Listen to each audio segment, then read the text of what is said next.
Schomburg Center? To me, it is home. The place where we come to see who we really are, not just somebody else's reflection of who we are. The Schomburg Center is a place of culture, it's a place of history, it's a place of knowledge. The Schomburg Center, to me, is a repository of all of the things that has documented our sense of worth as a people. For me, that means that it is a place of immense power. The Schomburg Center is a public research library and a cultural institution. For the study of the Pan-African world. It is perhaps the best in the world. My Schomburg Center is Arturo Alfonso Schomburg. Arturo Schomburg said, "Black history and culture and intellect exists." At a time when most people didn't believe that, he collected those evidences. And that became the beginning of the collection. And it has expanded and has grown to where it is now a world-class institution. It holds over 10 million items. There's no parallel anywhere that brings to light what we as people of color have done, what we continue to do. Black culture is all of culture. The universals that animate everyone's life happen here for all people.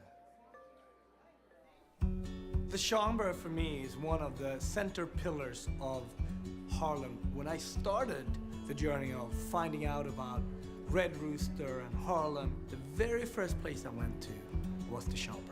Researchers from around the world come and use what we have here. I could not have written just about any of the books that I've written without the Schomburg Center's archives, resources.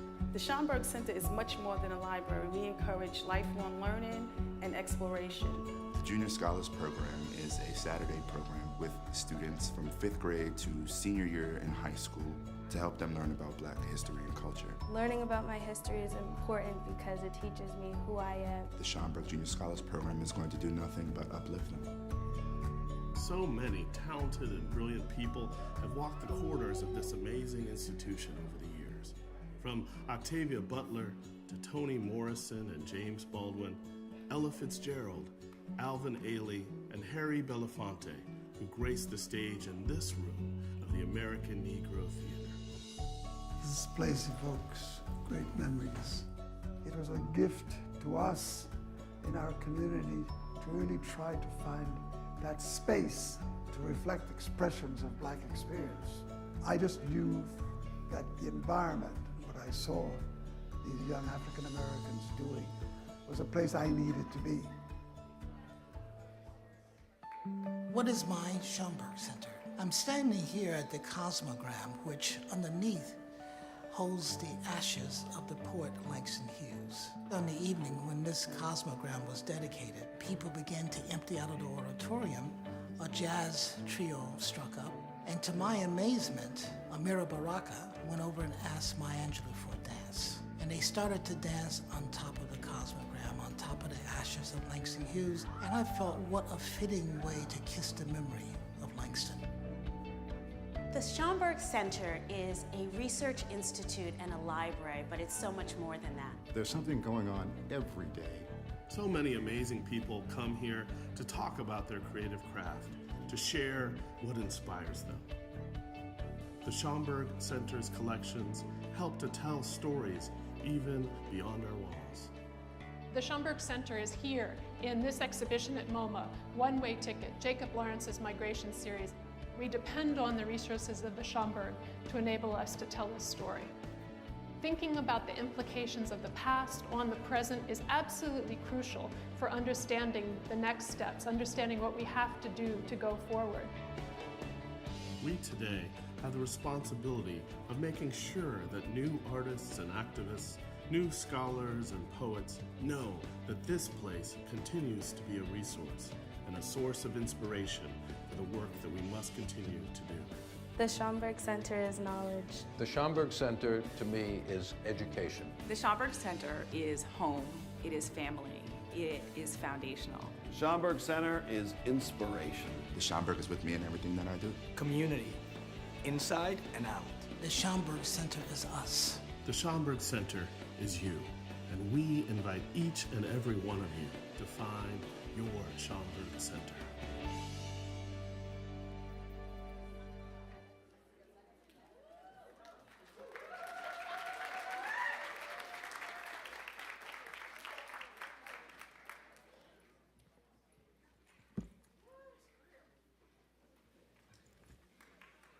Good evening, good evening.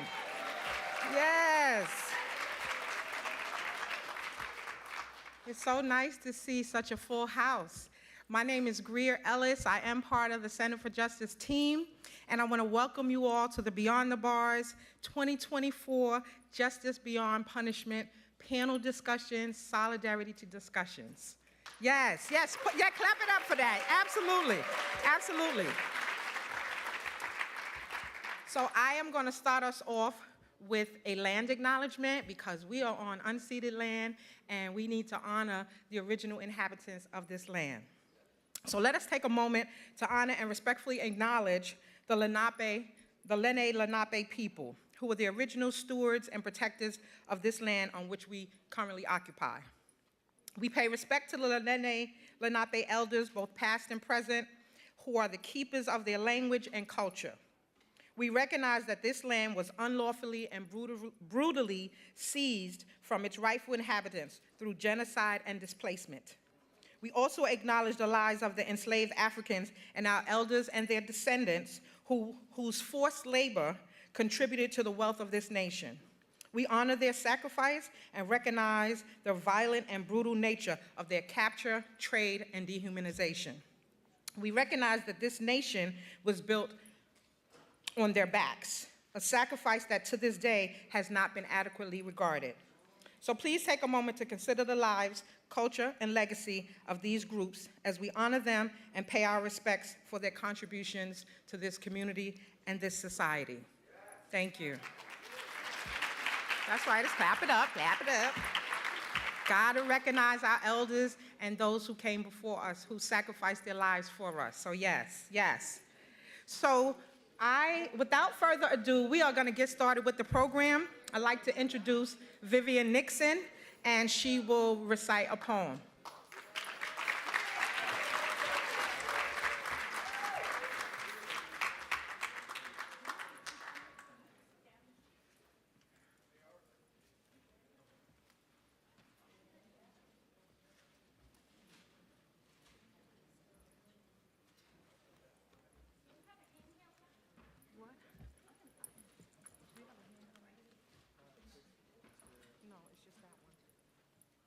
Prefer a handheld? Huh? Do you prefer a handheld? No. Okay. Let's just keep this here. Is it on? Or? Good evening, everybody. Isn't this a marvelous place to be tonight?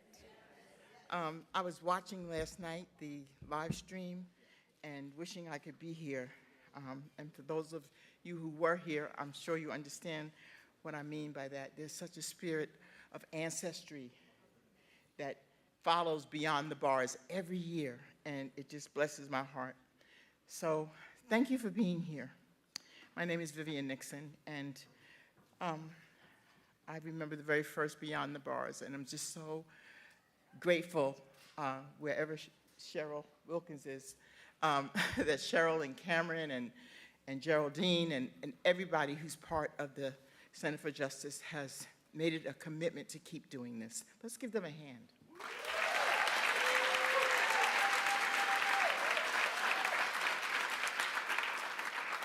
So to honor what I saw last night and to honor, we're just coming out of March, which was Women's History Month, to honor all the women ancestors who have gone before us in this fight for freedom and justice, I'm going to read a poem called Insert Your Name Here. And I might need your help. So if you could just remember those 4 little words, insert your name here. When I point to you, say, insert your name here. Let's try that, okay? Insert your name here. Oh, y'all are quick. Y'all are real quick. I love it, I love it. Insert your name here. This melody sings for unsung women, bold, their names and deeds, each story deeply told. If you've ever championed another's cause unseen and shunned the spotlight, staying in between, I raise my voice for you. I raise my voice for women behind bars and those who've flown the razor wire across, heading for the streets, unprepared to assist with their so-called re-entry.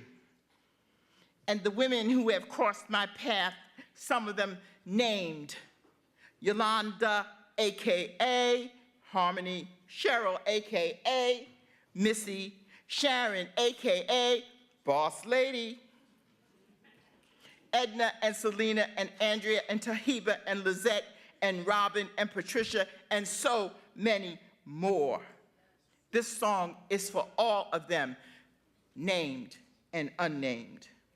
For the women in Bedford, in Maine, in Tulsa, in Danbury, in Mabel Bassett, in Framingham, and all the way to Kenya in Langata. But if your name escapes this lyric, blame the mind, not the spirit. Just look for your essence between these lines and your pain dismissed, intentions left unclear, misunderstood, nights filled with silent tears. You need no permission, your name belongs here. Dismissed by critics despite your very best, abandoned for mere politics, a small jest. Place your name here, let your heart find its rest.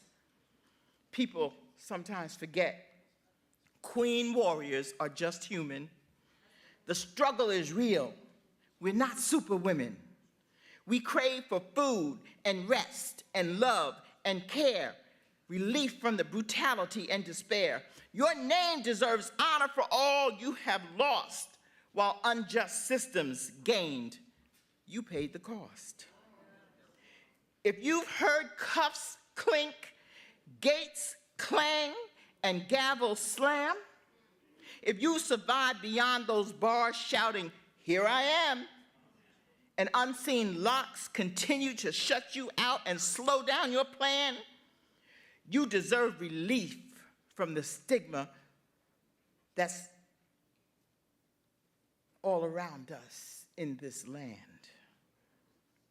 Your strength is sublime. Self-care brings accusations. Selfish, they claim.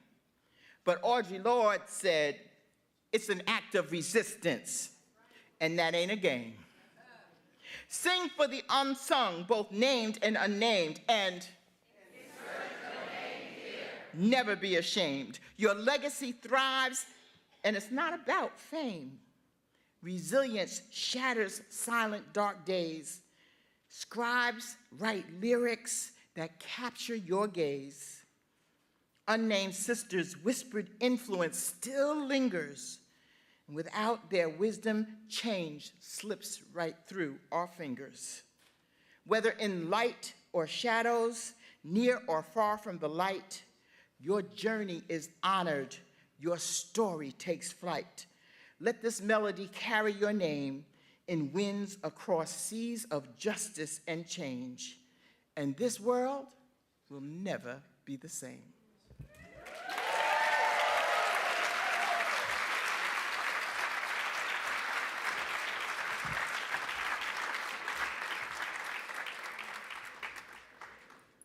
Let's give Sister Vivian another round of applause.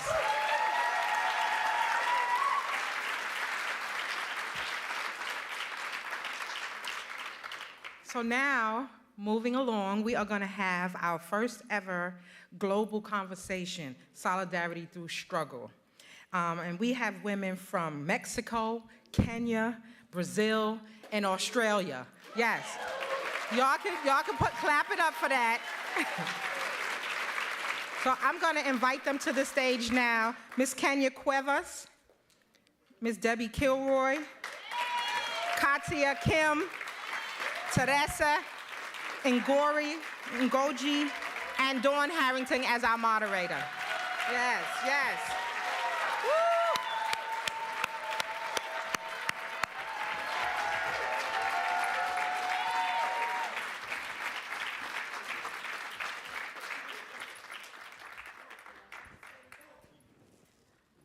How's everyone doing today? Awesome. Colonialism is still the driving force that impacts the poor quality of women's lives and puts us on a path to incarceration and even death. But the global efforts that incarcerated and formerly incarcerated and directly impacted women, such as the International Network of Formerly Incarcerated Women, and the entire global movement that has built across 6 continents, is nothing short of revolutionary. Hi, my name is Dawn Harrington. I'm the Executive Director of Free Hearts. I'm the Special Projects Manager. Thank you. I love y'all.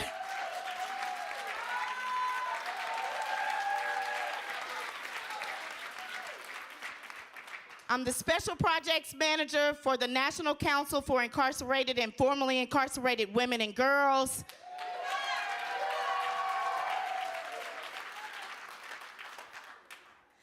And we're members of the International Network of Formerly Incarcerated Women. And I'm here today on my Freedom Anniversary, joined by my sisters from Australia, Brazil, Kenya, and Mexico.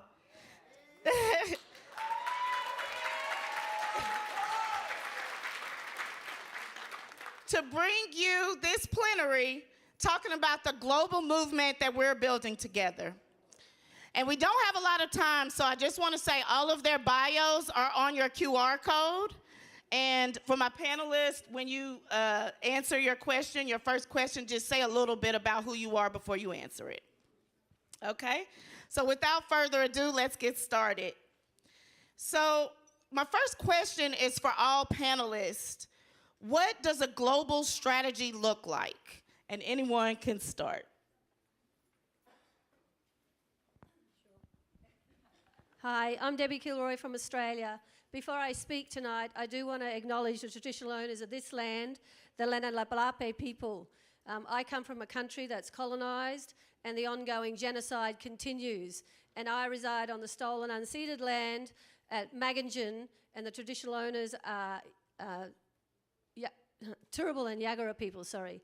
And I'd like to acknowledge Indigenous people, Aboriginal peoples here.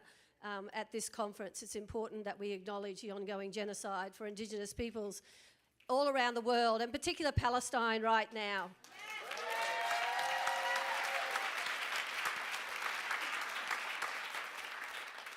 I want to acknowledge my sister Cheryl and Kathy, who can't be with us today, and the Centre for Justice.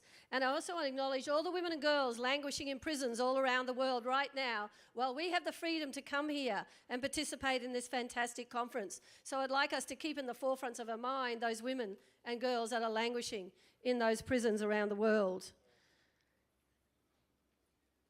And obviously our networks, our national networks and our international networks in countries. And as we all say, and I ask you to join us, free her! Free her! So to answer the question, Dawn, sorry, I was getting there. I have written some things because you probably noticed I might talk a lot. Anyway. So we're living through a critical moment in history where the global calls for the abolition of systems of surveillance, exile, punishment and imprisonment have never been either louder or necessary. People across the world are calling for abolition. They are joining the global movements, calling for a different world, a better world, and safer communities where everyone's life is precious.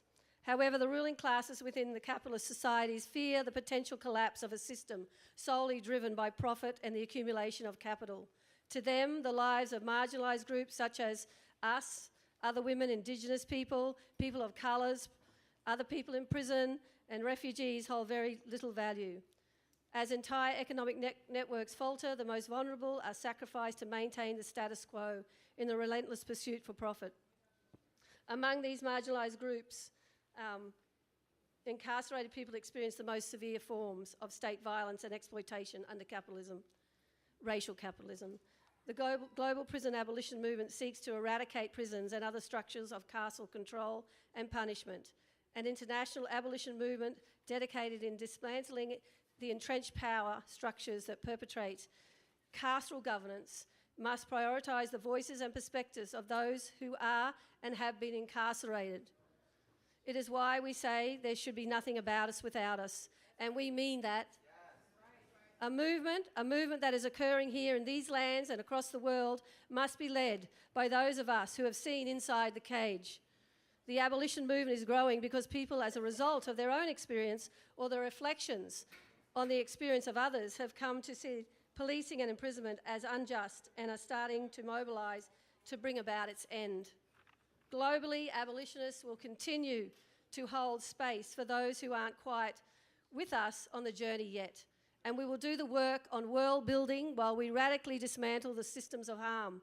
The breadth of this work is ever expanding, and we will continue to pave a liberatory pathway across the country, across the world, and indeed to eradicate infrastructures of harm and build and maintain infrastructures of care.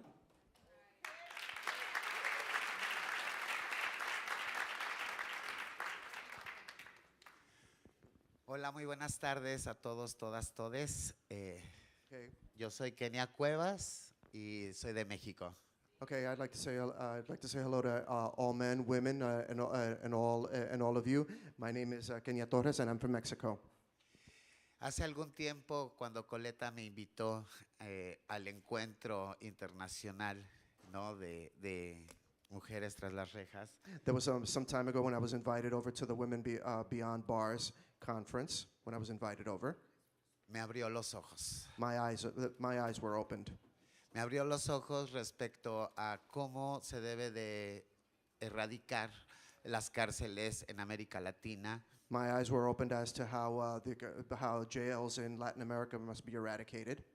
Y esta estrategia ha logrado transformar la vida de muchas mujeres trans, que es por las que vengo a hablar. And that movement has helped change the lives of trans women for whom I'm here to speak for.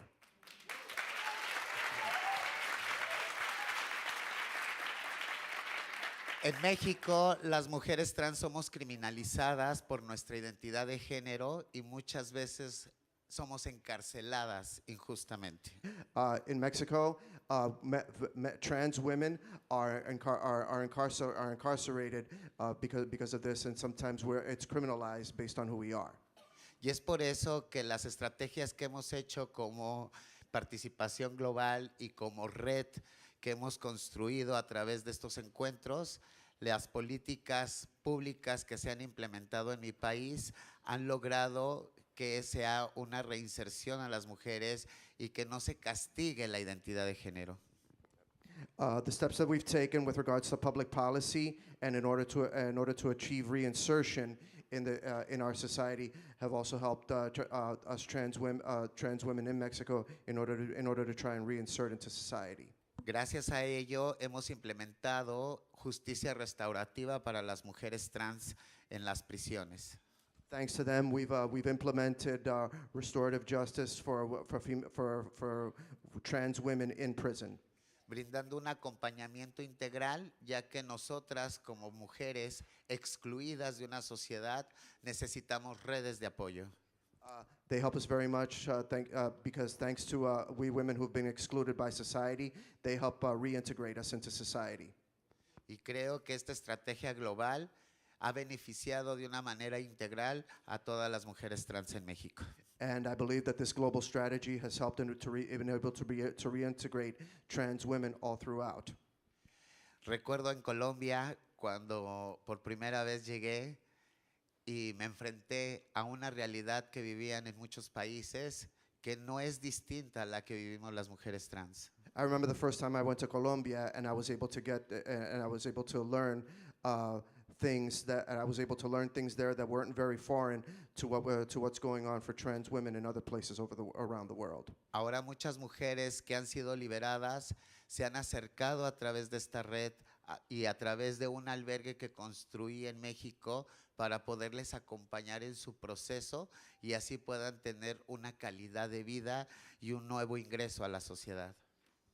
That's why with this liberation we were able to build shelters for women for transgender women in Mexico, as well as to be able to improve their quality of life there. Por eso las estrategias globales son muy importantes para continuar con un trabajo en todo el mundo. That's why the global strategy is very important in order to continue the work in order to continue this work throughout the world.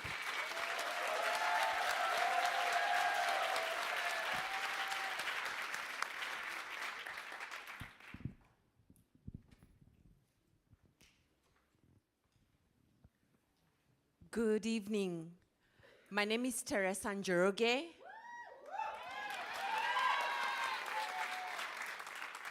I'm the founder and CEO of a social enterprise called Clean Start Africa.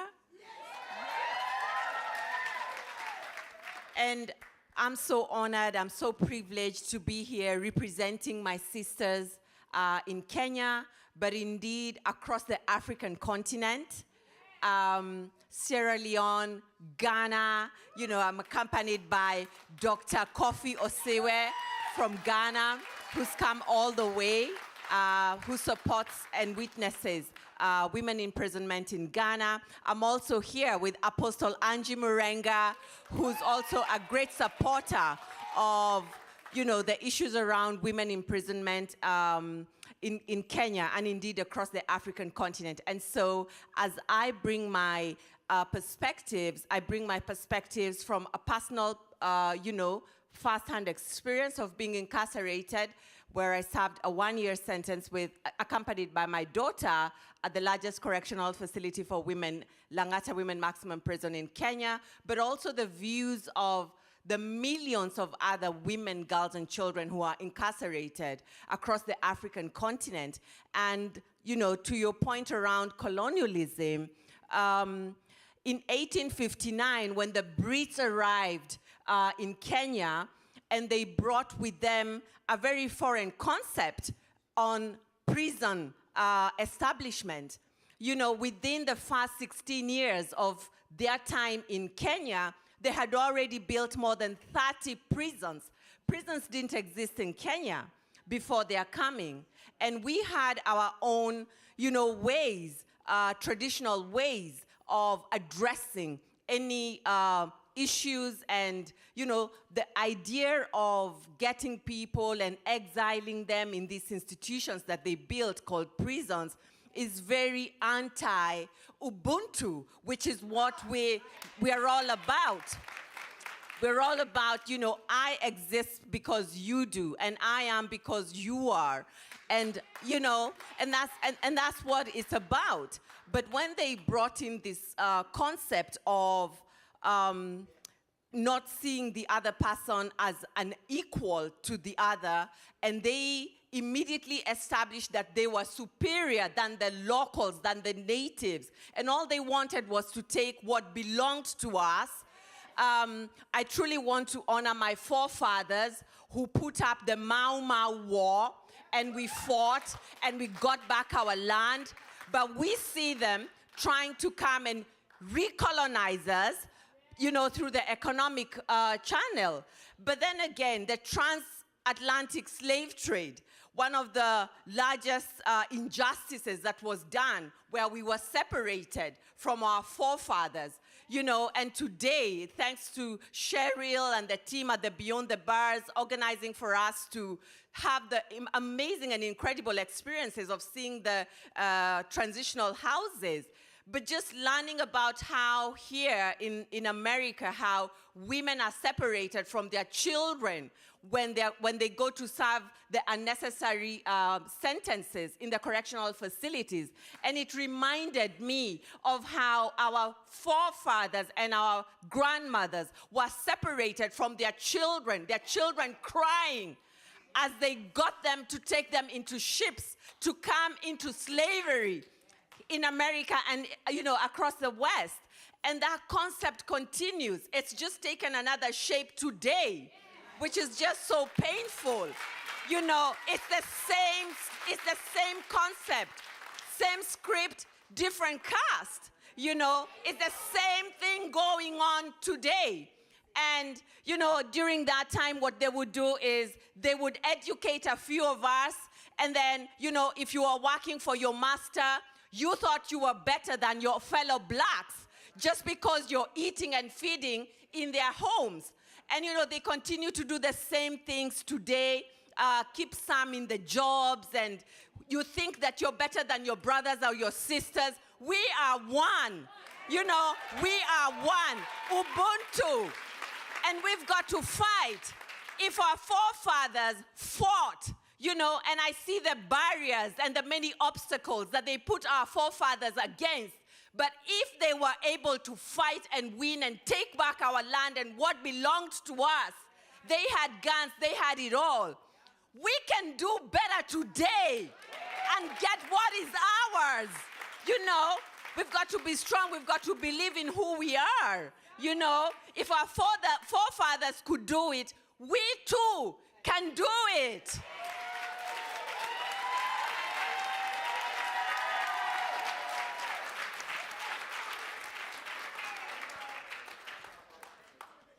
Well,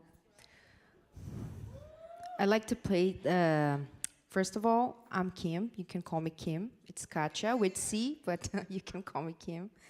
I'm from Brazil. I'm 29 years old, and nowadays I run an organization in Brazil called ITTC. It's the Land, Work, and Citizenship Institute. I'm actually very nervous, and my English seems good, but I will ask you kindly a pardon if I lose some words. Sometimes my vocabulary gets lost. And thank you. You are amazing. Thank you. For me, a global perspective of being here, actually, it means a lot. Back in 2019, when Kenya was saying that we did the first encounter of the America's continent of only formerly incarcerated women. I am not a formerly incarcerated person, but my mother was when I was a kid. So I'll talk a little bit more about this perspective. For me, and I always learn a lot when I'm with them, and being there actually gave me a lot of strength of talking about what happened to my mother and what happened to me and my brother during that incarceration time. So that's very meaningful, and that only happened because I was in the same space together with really strong and amazing women on my side, giving me that power as well. And from a perspective of a global South in Latin America, I will have to also again kindly tell you that global strategy is also an active listening and a sensible listening, and understanding that we all somehow, some way, for historical, political, ethnical, economic, or any other reasons, we are privileged among others and over others. And we have to respect all of those who came before us in presence or spirit, because memory is also power. And there's a lot of places that keep just putting our stories and our backgrounds aside and thinking that forgetting it's everything that we have, but no, we need to remember. We need to remember.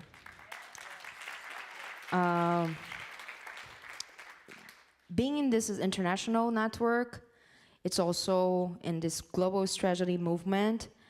It's a way of us to understand each other, respect each other, and support each other in our differences. And I just wanted to say two more things. One is that there is trans men incarcerated too, so let's look for that together. And talking about as a kid, somebody that was a kid, that had their mother incarcerated, this global initiative, this global force, this global movement, it's helping to build more and more safe spaces, and we need to build a world together that is safe, of hopes and dreams for our kids and adolescents. Thank you. this has been powerful already. All right, so my next question, and this one is for Teresa and Debbie. Tell us about the state practices that are criminalized globally. And I just want to say for all my panelists, we have to keep it concise because we don't have a lot of time and we still have some more questions. But again, tell us about the state practices that are criminalized globally.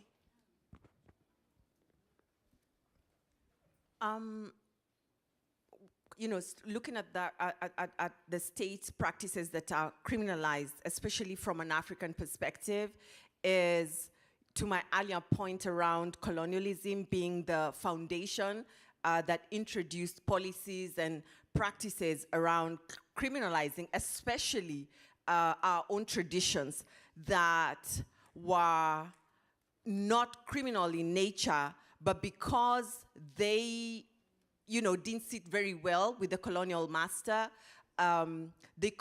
they were criminalized then, and unfortunately they continue to be criminalized to date. So I want to put some perspective and say that since the time the colonial masters set that foundation of the laws and the policies that we use to date, it was, you know, the last time we looked into them was in 1930, which is very unfortunate because then you find that they criminalize, for example, the brewing of our local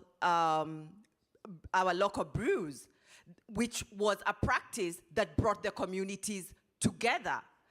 And they criminalized that. They criminalized even just walking because they wanted to control the population so that they couldn't get together and go against what the colonial master wanted to, you know, put us together, and they needed to subdue us. So to date, to the brew one, you find that 70% of the women who are going into African prisons, they're going in due to the Alcohol Act. And this Alcohol Act is the local brew that our grandmothers, our mothers make, just because the colonial master said it's a crime. Then the second largest pathway to prison is loitering. And loitering basically means that if you're found walking in particular areas, you know, you're a criminal. But it's, if you're dressed well and you're in the posh areas, walking in those areas is not a crime. But if you know, you look just a little bit ragged and you're a criminal. So you find that in, you know, our own existence and things that suit the African person, you know, was criminalized. And I'll say this, mental issues, for example, in our penal code and the criminal procedure code, you'll find words like insane, imbecile, idiot, because that's what the colonial master referred to the sick, mentally sick people. If you're caught trying to commit suicide, for example, instead of getting help, you'll be taken straight to prison. But these are people who either need psychosocial support, they need medication, they need care, they need love. And you find that what they were actually trying to break was the love, was the community, was the taking care of each other, and breaking that.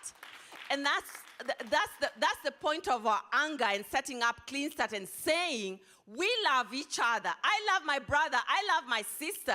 If they're trying to commit suicide, I want to help them. If they've got a mental issue, if they've got a drug, if they've got an addiction, I want to help them. I do not want to take them to prison, away from where I can support them.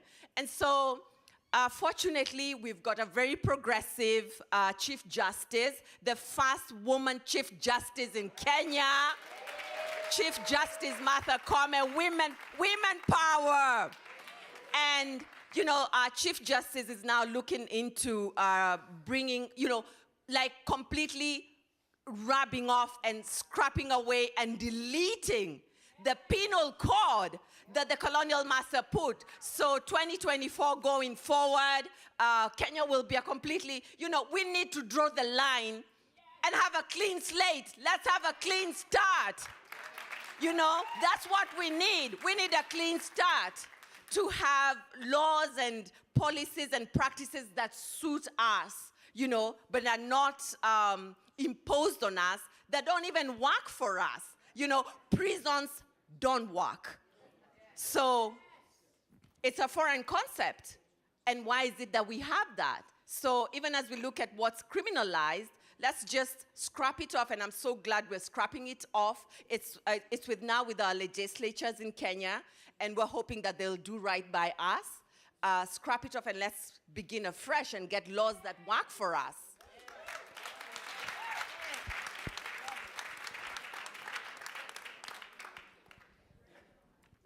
Hi, I think what I was surprised as a formerly incarcerated woman, and when I was in prison, we set up the organisation Sisters Inside in Australia, and we've been going for over 30 years now.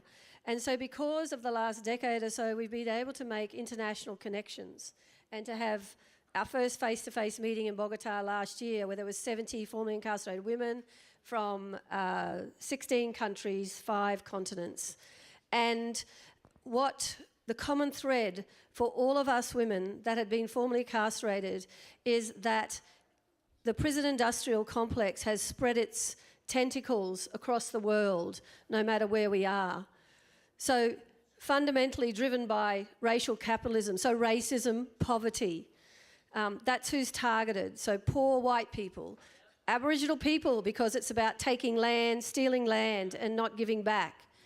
It's about women of colour who's targeted, and that's who we see in all our prisons over and over again.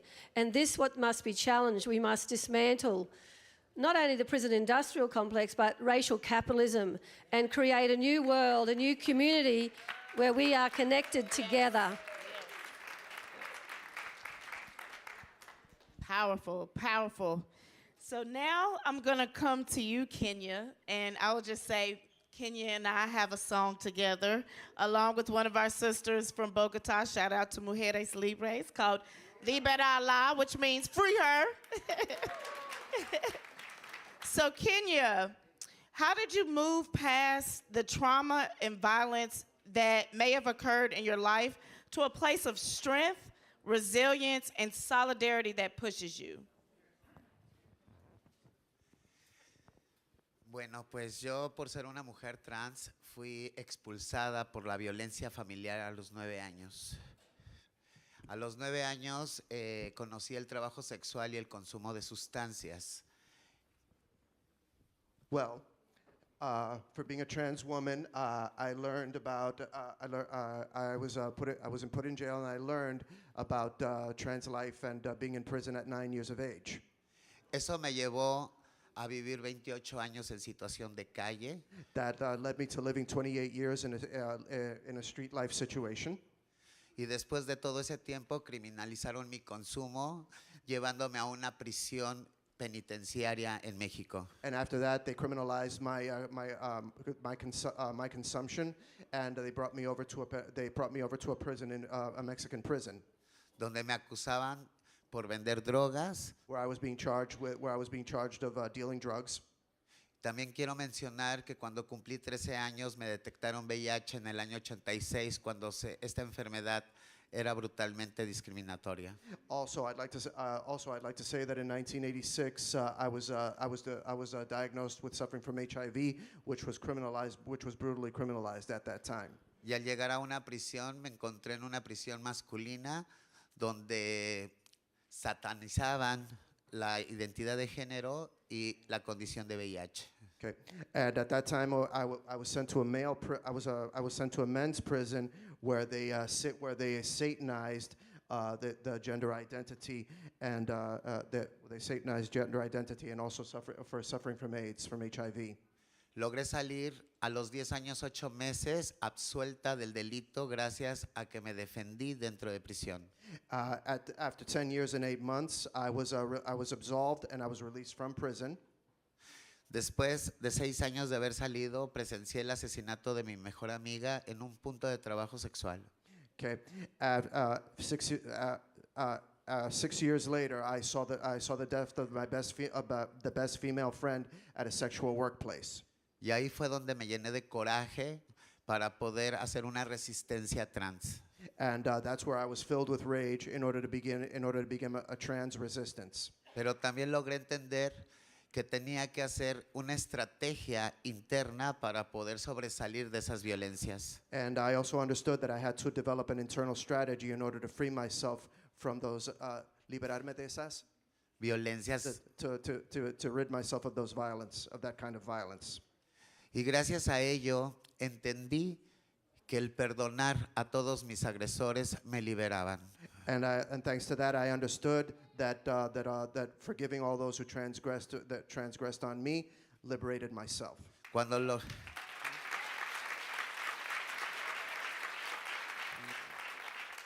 logré perdonar, entendí que era la felicidad en realidad. When I was able to forgive, I realized that was true happiness.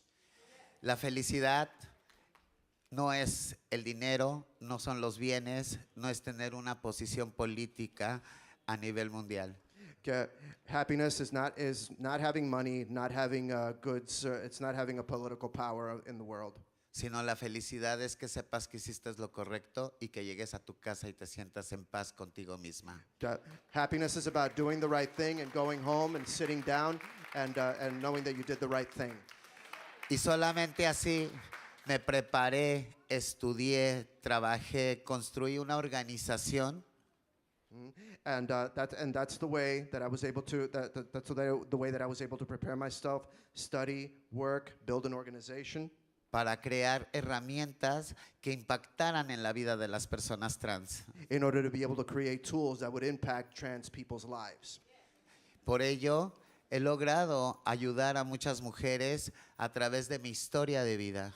That's why I've been able to help many women with regards through my life story. Y demostrarle al mundo que una mujer trans puede superarse y que no importa el tiempo. And that's to show that trans women can move forward and the time doesn't matter.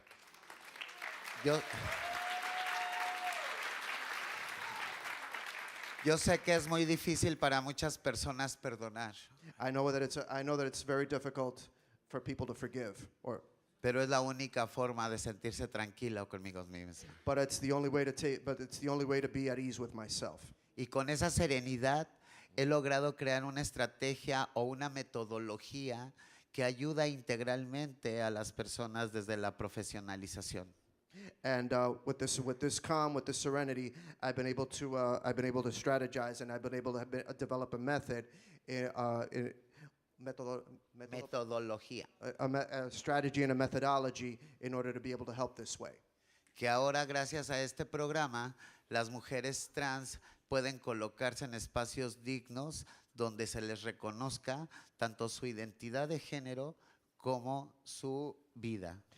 Thanks to this program, trans women have been able to live in a dignified way that respects their gender identity. La lucha no ha sido nada fácil, pero he entendido que solamente luchando constantemente podemos hacer cambios sociales. The struggle has not been easy, but we've been able to realize that only by constant struggle will we be able to achieve change. Y por eso hoy les digo que mi mayor venganza será que todos seamos felices. And that's why I say that my greatest revenge will be that we all be happy. Yes. All right. So at the Beyond the Bars conference, we assume that folks in this audience know about the impact of the over-incarceration and that disproportionately impacts the over-incarceration of women and girls.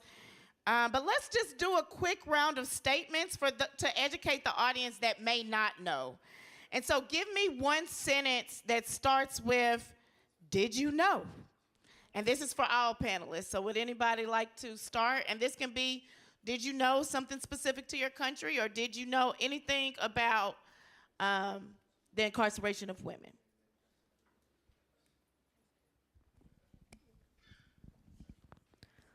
Well, I'll talk a little bit about Brazil. So Did you know that in 2006, a drug policy law were approved in Brazil and increased for more than 600% the women's incarceration? And then last month, our parliament, in a symbolic voting, approved another law that will pretty much let a lot of people just keep staying in prison and obligates the realization of an exam, criminologic exam, which is something that still in the law chairs we learn from a guy that used to try to put characteristics of women and men that are considered as criminals. And another thing that I would like to share with you is that we also work a lot there with migrations and migrant women and men that are incarcerated. So did you know that migrants are deportated? They get the deportation. In Brazil, we call expulsion. When they have criminal record, and a person that have a criminal record in a specific country cannot be recognized as refugee, even though it feels everything to be recognized as a refugee.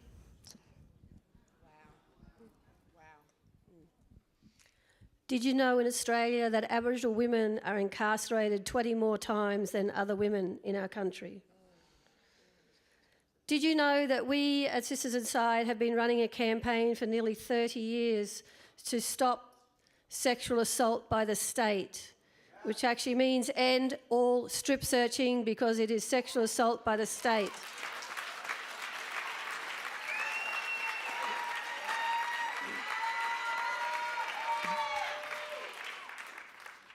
Did you know that over 550 Aboriginal people have been killed in our prisons in our country?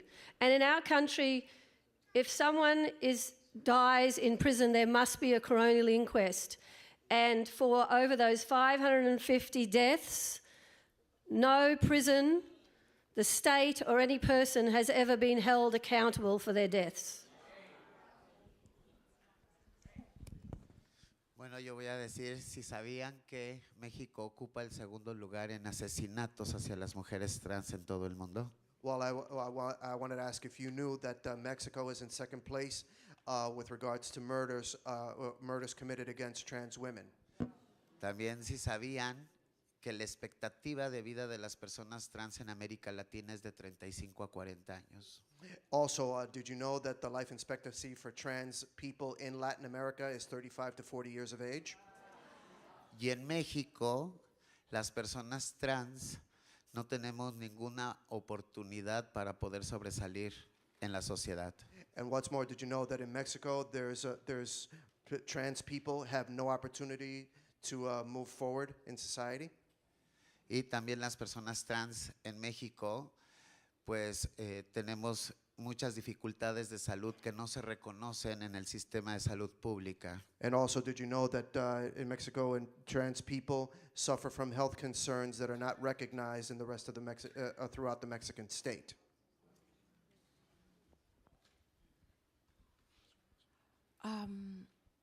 Did you know that 90% of the women incarcerated across the African countries are not only the sole caregivers of their children, but 78% of these women do not know where their children are because we do not have a support system for children of incarcerated parents when their mothers go to prison. And 74% of these women earn between $1 to $3 a day. And when they get incarcerated, it's very difficult to access menstrual hygiene products, let alone proper sanitation. The stigma is so high for a woman coming out of prison across Africa that you'd rather not say you're coming out of prison, because then you literally are, banished from your community just by being formally incarcerated. the stigma is so high and these women commit suicide. Finding a job and rebuilding your life as a formerly incarcerated woman on the continent is close to impossible.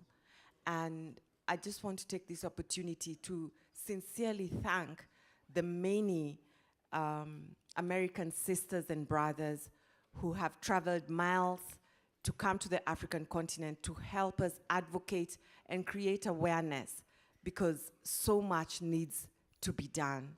Thank you so much for your support and lending your voice.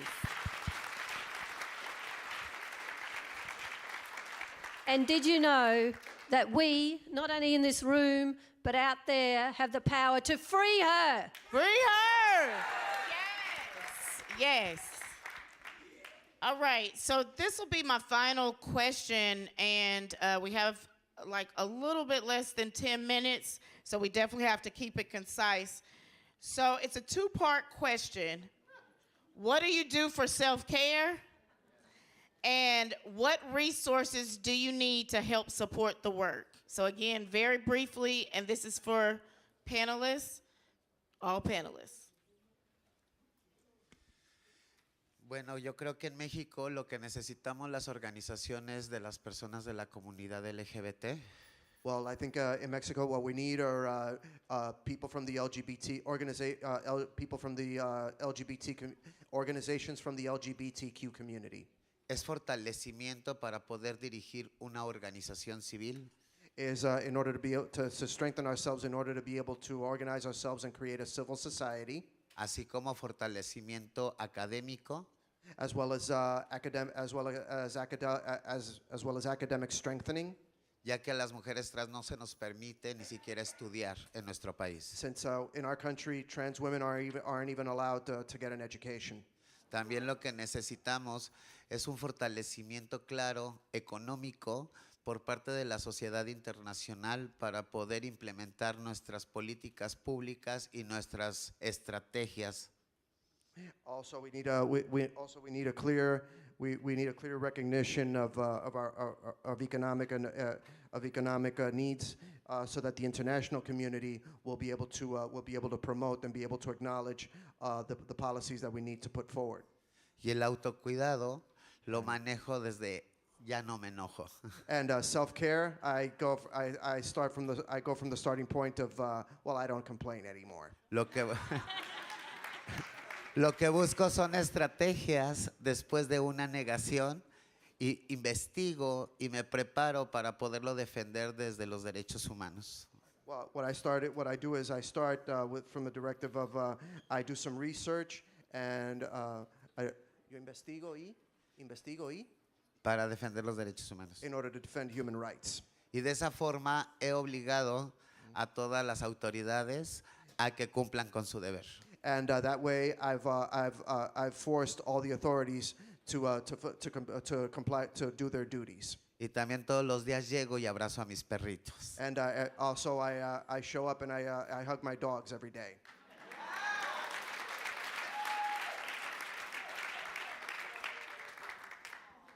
Okay, so I'll begin from a place of gratitude and say that at Clean Start Africa, which is a representative of all the work that's being done by women who are incarcerated and formerly incarcerated on the continent, we have partnered with Beyond the Bars here, and they're in support of our work. We are hosting the annual Beyond the Bars Africa Conference. And it's really helping create awareness, advocacy, and when they just came late November, early December, immediately they left, the 15 ladies who came to Kenya, led by Cheryl. We had 47 women released from the largest correctional facility for women in Kenya. And that's because the chief guest, who was the judge in charge of community service orders in Kenya, when she saw the support that the movement is getting from international, supporters like, you know, the Beyond the Bars, the Center for Justice at Columbia University, the Right to Heal program, and all the sisters who came. The judge just went and released 47 women immediately, you know, and they had Christmas. They had Christmas with their families and their children in their communities where they belong in the very first place. So we need a lot more support to show the duty bearers and the right holders that, you know what, these programs work, these initiatives work. We could do it in a progressive manner. And today I was so encouraged being at the transitional house, because we're thinking of how do we get our mayor as well, our governor of our capital city, to see what's happening and the support that's been given to divert these women from being given custodial sentences where they're separated from their families. So shout out to Beyond the Bars, Right to Heal, Dream Deferred, who are training women and girls in the correctional facilities in Kenya and providing them with laptops. You know, we need infrastructural support programs. If you've got a program that we can run in prisons across the African continent, please talk to Dr. Kofi, talk to Apostle Angie, talk to me, and let's see how we can partner and take these programs to create awareness and free our people who are in prisons back in Africa and support them to reintegrate back into society. Bring them home. That's what we gotta do. You know what? They brought you here in ships and they did whatever they did. They brought you here. You've got some good education. Pay it forward. Pay it back. Let's do research. Let's collect data. You know, let's free our sisters and our brothers who are still being penalized and being left so behind without proper education. They still use English in our courts, and half the population can't understand the language. They do not understand. For the sisters who came to Kenya, they couldn't follow what's going on in the conference. We have to translate 3 times for them to understand what's going on. And that's because, you know, we don't have education programs. So let's bring back these education programs and let's educate our people. You're most welcome. Let's open these doors. We're one. You know, so it's data, research. We need to have evidence-based programs. You know, we need to influence the kind of programming that's happening in our academia, in our universities.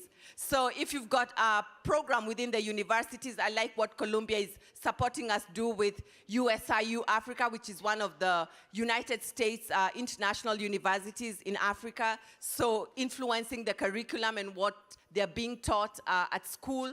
And then investing in justice spaces, because they still don't believe there's importance of investing in the justice spaces. So impact investing in the justice space will make a huge difference for us on the African continent.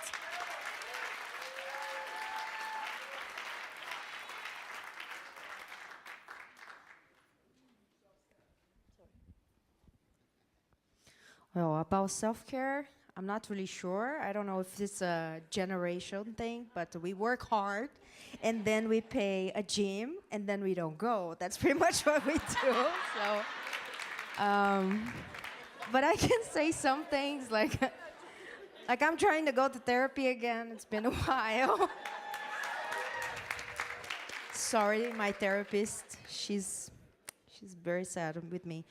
But I would say one quick story. Like in Brazil, we have this habit of saying hi with a kiss on the cheek.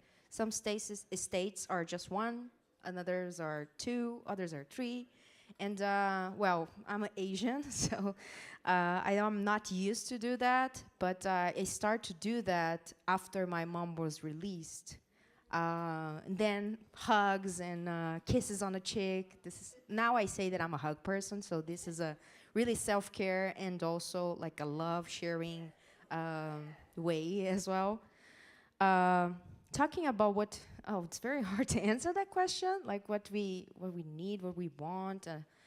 But I would just say we need, at the South, global perspective, reparation. So let's work on that globally, please. We need reparation. And when we talk about knowledge and sharing knowledge, in Brazil we have these difficulties, in Latin America in general, to have universities that understand and accept the different types of knowledges beside of the academic knowledge. And this is something that I wish a lot to, that universities and schools accept and embrace different backgrounds and cultural knowledges.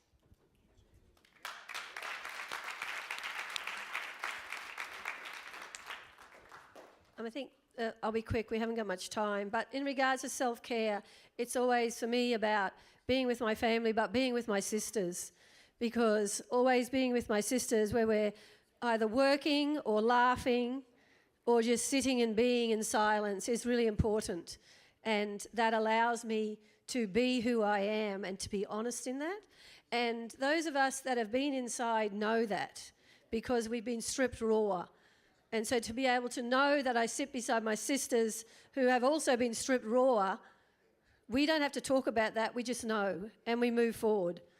So it's about building each other up and not tearing each other down, which is what racial capitalism does, for us to become so individualized and to value property over us as human beings, where we need to value ourselves as human beings and you all as human beings, and not value property. We cannot replace us. We cannot replace you, but you can replace a car or anything else. So that's what's important for me in self-care. Resources, that's a huge question, and it's been covered everywhere, and we could talk about that for days. But it's about, as I said before, nothing about us without us. If you are at a table and you are talking about us and we aren't at that table, you need to stop that meeting so that we are at that table. We are sick and tired of everyone else talking about us and thinking that you know, they know the solutions for us. We live it, we breathe it, we know it. And we know what we want. And the other part of that is about loving, caring, and holding our babies and our grandbabies so close that the state does not get their hands on them. So we must free her! Free her! Free her!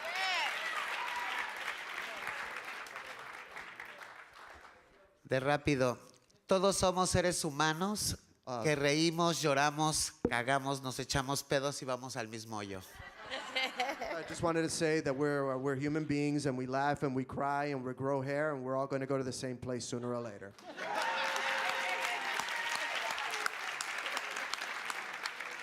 All right, so I just want to say thank you to all my panelists. Thank you. Thank you. Thank you. Thank you to Columbia Center for Justice. Thank you to Cheryl and the whole team. Yes. Yes. Yes. Yes. Yes. And thank you to our movement ancestor, Kathy Boudin. Thank you, everyone. We have nothing to lose but our chains.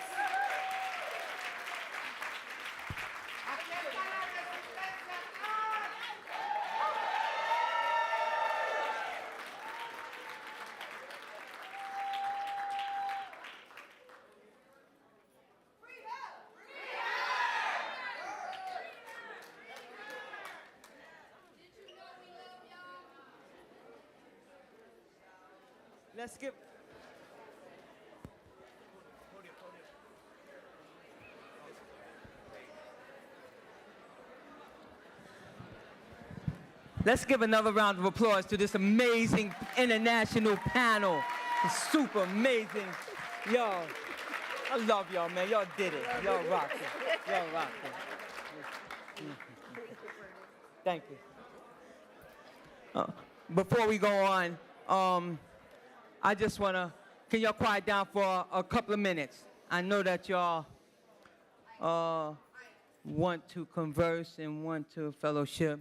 I just want to give an acknowledgement to Yolanda Johnson-Peterkin, who is, I mean, it's not by accident that we need to talk about self-care, because she wasn't feeling good last night, but she came up on this stage and killed it last night, you know? And tonight she's in the hospital. And so she's watching on Zoom, and we should all say on 3, get well, Yolanda. 1, 2, 3. Get well, Yolanda! We love you, yeah? One more acknowledgement I want to give, and this is to our modern-day Shiro. This is the first time she's ever entered a Beyond the Bars discussion and not been a part of it in a way that we've always asked so much of her. I want her to sit back and enjoy this and say that, yes, I helped build this, because you ain't going to say that, but yes, you did. Miss Angela Davis is in the house, y'all.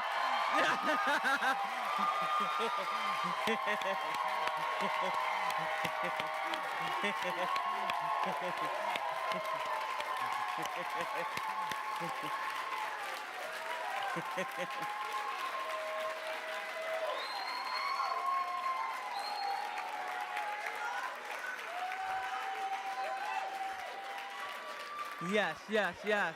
And I would be remiss if I didn't say that I'm feeling Kathy Boudin's spirit in this house. You know, you know what I mean? Kathy, Kathy, Kathy, Kathy, Kathy. Oh my God. I feel her telling me, please stop. All right. So here we go, Greer. Let's keep this party going. Yes, yes, yes. Give it up for the international panel of formerly incarcerated and directly impacted women, trans women, those that are gender non-conforming. We love you, we support you, and whatever you need, we are here to continue being in your corner. Thank you. So I just want to acknowledge that panel. That was awesome. What came to mind is a word that I learned that Teresa said is Ubuntu, right? Which means I am because we are, which means that we are all directly connected. And we ought to remember that. And also, a Zulu greeting that's called Sawubona, which means I see you, right? I see you. And if I see you, that means I have a responsibility to you. So I see you, sis. Yes. Okay, moving right along, we're going to have remarks from Dr. Kofi Osei Kusi from Ghana, right? Yes. Dr. Kofi, please come up. Put your hands together for Dr. Kofi. Yes.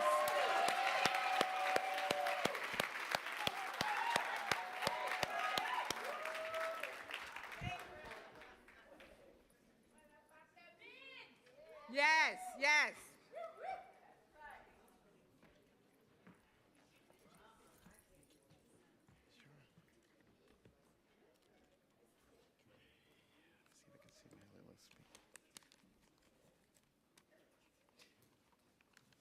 Did you know that you're all so amazing?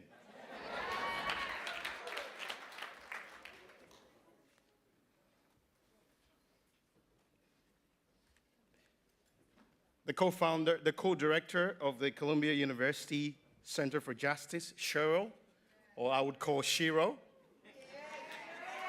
Sisters on the outside. Sisters who are still incarcerated right now. Friends from around the world here today. All partners that have supported this great movement up to this point. I bring you warm solidarity greetings from Africa. And you should clap for that.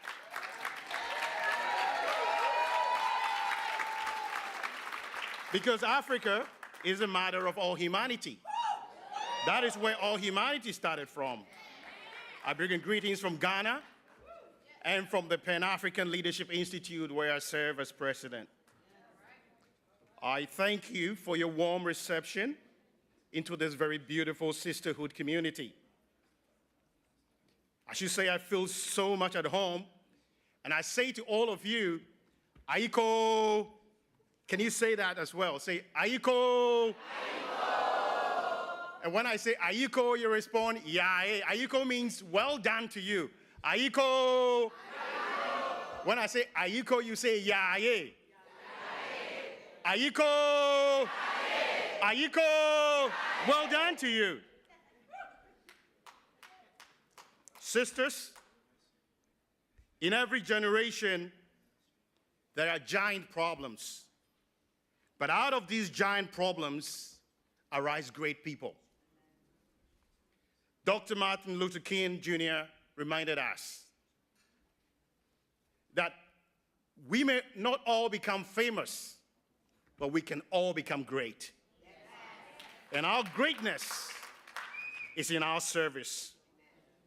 Gathered in this room tonight may not be the world's most famous people, but definitely in this room tonight are some of the greatest people in the whole world. Why? Because you all have stood up to serve and help bring greater justice to humanity. You have all thought beyond yourselves. You have lived to free others from physical, psychological, and systemic incarceration. Our world, my sisters and brothers, our world continues to face many challenges, the greatest of which are injustices, particularly against women and children. And these problems are not just in Africa, but they are global. We heard from the panel tonight. There are many injustices in the world, unfair international trade laws that keep many nations in poverty. Across Africa today, I can remind you that there is a significant uproar against neocolonialism. And today, only this week, Africa inaugurated its first youngest elected leader at the age of 44 in Senegal. And these young leaders are rising to power against what we call neocolonialism. There are many outdated laws around the world, not just Africa, from being returned to Africa. Stolen properties. We have items from our chiefs and our kings, and yet there are laws in the United Kingdom today that says these items can only be loaned back to its owners and not returned. Say injustice. Sadly, my sisters and brothers, there are injustices even against the physically challenged. And this is a group that I have a foundation that supports. Today, in an era of plenty in the world, hunger continues to cast its shadow on so many lives. World Vision International tells us that there are more than 700 million people who go to bed hungry every single night. My sisters, this generation is blessed with many new servant leaders. And we have them here tonight. Cheryl, Rita, who we visited earlier today, Yolanda, Teresa, and many of you here, or perhaps everyone here, that has stood up to sacrifice and lead the charge. You are all the hope of the world today. The world needs you. The world needs you, and the world needs you. My dear sisters, you know, one day, I don't know what came on me. About 11, 12 years ago, I drove from my home to our central female prisons in Ghana, about an hour and a half's drive. And I had no idea about the prison system, but I asked to see the head of the female prisons. Had no idea. I just had a feeling. So I went there, and the lady welcomed me into her office, very friendly officer.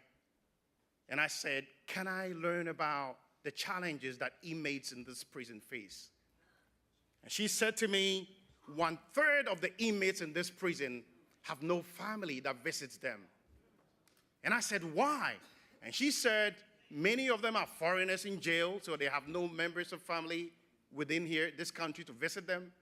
Many of them have no family, or they have been rejected by their family, or because of the stigma, they don't get no visitors. And I said, what do they need? They needed sanitary towels. The food was bad. They had no legal aid, and so on and so forth. And I said, can you select 5 women for me to start supporting? To cut the long story short, they went through the records and selected 5 women. 1 was from Kenya, 2 were from Nigeria, 1 was from Togo, and 1 from Ghana. When they brought them into the office, the lady introduced me to them and said, this gentleman is here and wants to be of support to you. And when she said that, one of the inmates started jumping up and down in the room, with tears running down her face. And she pointed at me and said, every single night, I go on my knees and pray for an angel to come help me. And you are that angel that has showed up tonight, that morning. And that challenged me to get my foundation to supporting people in prisons. As I conclude my remarks tonight, I'd like to suggest that what the world is missing and what the world needs is that single African philosophy that we're talking about tonight. That philosophy of Ubuntu. The philosophy that says, I am because you are. I am because you are. I am because you are.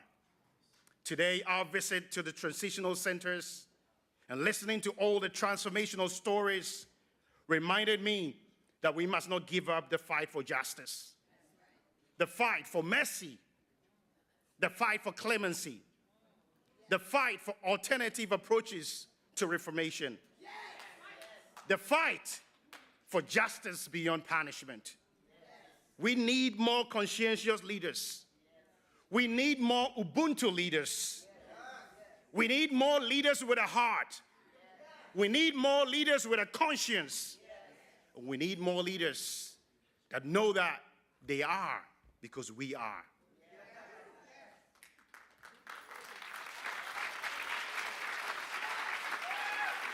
Leadership is not about position. Leadership is the capacity to influence. And every single person in this room has the capacity to influence others. Everyone here is a leader. You can influence others for change. As I conclude, I'm just reminded of one of the books that I authored. And it's entitled, You Are Too Much. You are too much. I like to say the Nigerian way. Nigerians have the way to say, you're too much. You're just too much. And in that book, I have a chapter entitled, You're Too Precious. Say, I'm too precious. You're too intelligent. You're too gifted. You're too great. You're too good looking. And you're too powerful. And I am just reminded as I finish the words of Marianne Williamson. And she put it in her most famous quote, that our deepest fear, because we're too powerful, is not that we are inadequate. Our deepest fear is that we're too powerful beyond measure. It is our light, not our darkness, that frightens us.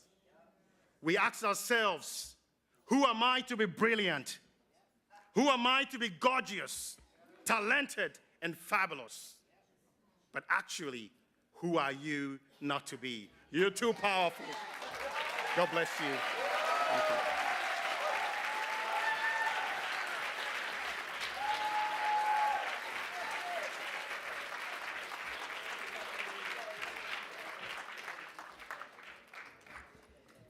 Yes, let's give it up for Dr. Kofi. Yes.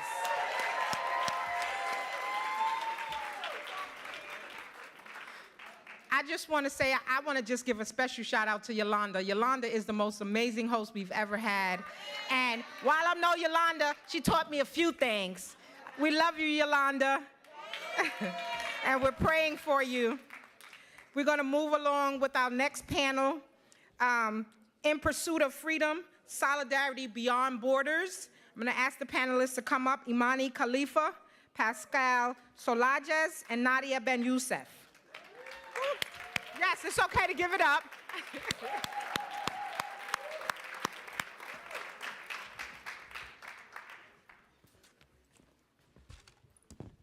Dr. Kofi, thank you. Thank you for blessing us. Thank you all so much for being here. Hello, Beyond the Bars. Give yourselves a round of applause for being here, for showing up, for this conversation. I'm grateful to the Center for Justice for insisting on it. Solidarity beyond borders. We're talking about Haiti. We're talking about Palestine. We're here to witness. Someone said, I see you. I see you. We're here to witness. We're here to draw connections, consider the power and necessity of solidarity. We are in the presence of brilliant activists and scholars from Haiti and Palestine. Can you just embrace them with some applause? Welcome to Beyond the Bars.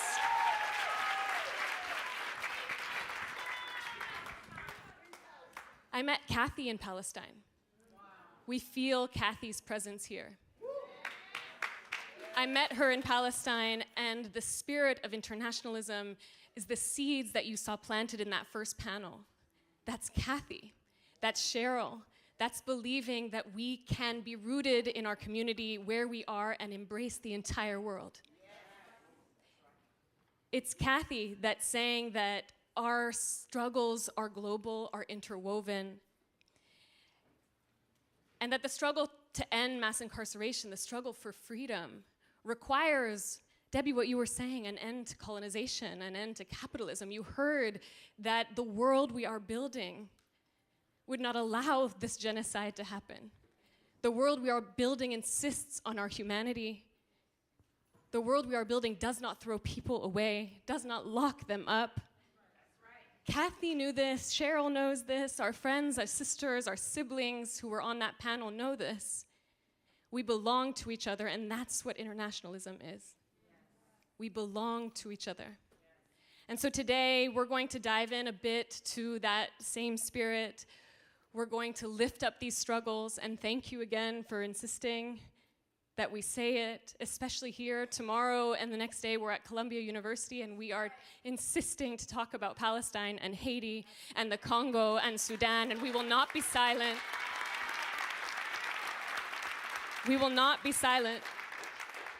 I want to pull up a quote by Michelle Alexander. I heard Michelle speak at Beyond the Bars, I think in 2015. Part of our movement. I don't know if the quote is up there. So a few days ago, Michelle Alexander published a piece in The Nation called "Only Revolutionary Love Can Save Us Now." And I'm just going to read it, and we're going to sit with it for just a second. This was to mark the anniversary of the assassination of Martin Luther King, and the speech that he gave a year before his assassination. So some of you may be wondering what any of this has to do with mass incarceration or police violence. So she's talking about Palestine, about Haiti, about global struggles against oppression. These are the issues and causes that I've held most dear for much of my life. My answer is that what I've just described has everything to do with mass incarceration.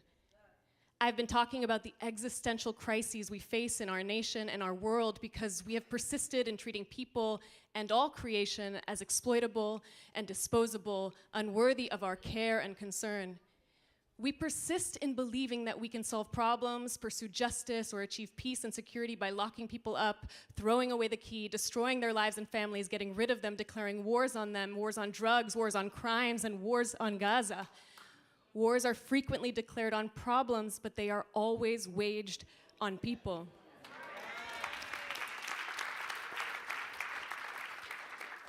Michelle was talking about the radical king, the king who opposed Vietnam, the war in Vietnam, the king who opposed militarism, who was an internationalist. We are sitting in the Schomburg. We are sitting in the Schomburg Center.